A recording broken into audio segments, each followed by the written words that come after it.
Welcome back to our study through the book of Philippians. If you haven't had a chance yet to watch video number 1, I highly encourage you to do so because there is some important background information that will be helpful for you as we study through this book. But I'm excited to do video number 2. And if you did have a chance to watch video number 1, thank you if you did watch it. But I also hope that the dinner you made for your parents was good and that you have decided to serve somebody else other than yourself.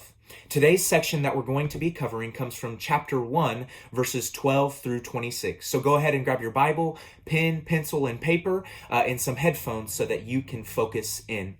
Now, the way I want to begin is actually by reading verses 12 through 13. This is what they say.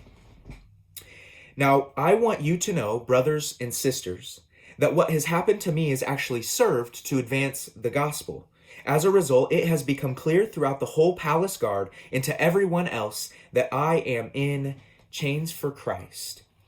What I want you to know about the book of Philippians and what it says here in verses 12 through 13 is that Paul is actually writing from prison. Now, what is actually going on is that he's probably under a kind of house arrest, is how we would know it, but he probably has a Roman guard in his home, and he may literally be, as it says in verse 13, in chains, or that could also mean that he's only allowed to go a certain distance from his home. But Paul is literally writing this letter while under prison, while in prison, and so it's very difficult for him. Think of the hardships that he may be going through. He's facing loneliness. He is uncertain about what the future may bring. He may literally be in chains, not allowed to go a very far distance. And yet, although this is happening, he is still figuring out ways to advance the gospel. This is why I love the Apostle Paul. No matter what is going on, he is figuring out ways to advance the gospel. He's taking advantage of the very opportunities that he has. And so as you continue to read throughout this section, you see that he starts to talk about people that are preaching about Christ. And some people are preaching with good motives and some are preaching with bad. And he says, I don't care. Their motives will be judged in the end, but what I do care about is that they're preaching Christ. And because of that, he says in verse 18 that I rejoice. He rejoices because of the fact that Christ is being preached. He then continues to go on throughout this section, and we even come to one of many people's favorite verses in verse 21. It says, "For to me, to live is Christ, and to die is gain."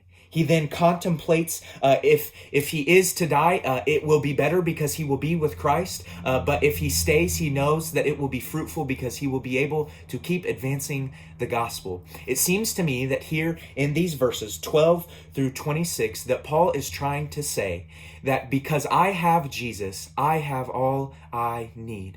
May that be an encouragement to you this morning, that as we are in this kind of quarantine because of this coronavirus, that if you have Christ, you have all you need.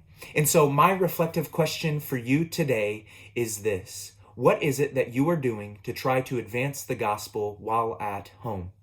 Again, what is it that you are doing to try to advance the gospel while at home? For Paul, he was in prison, and yet he still tried his very best to advance the gospel. What is it that we are doing as a youth group to try to advance the gospel to this world while the coronavirus is going on? Whatever you come up with, I ask that you would put it in the comment section below so that we can start to get some ideas of how we can actually live this out.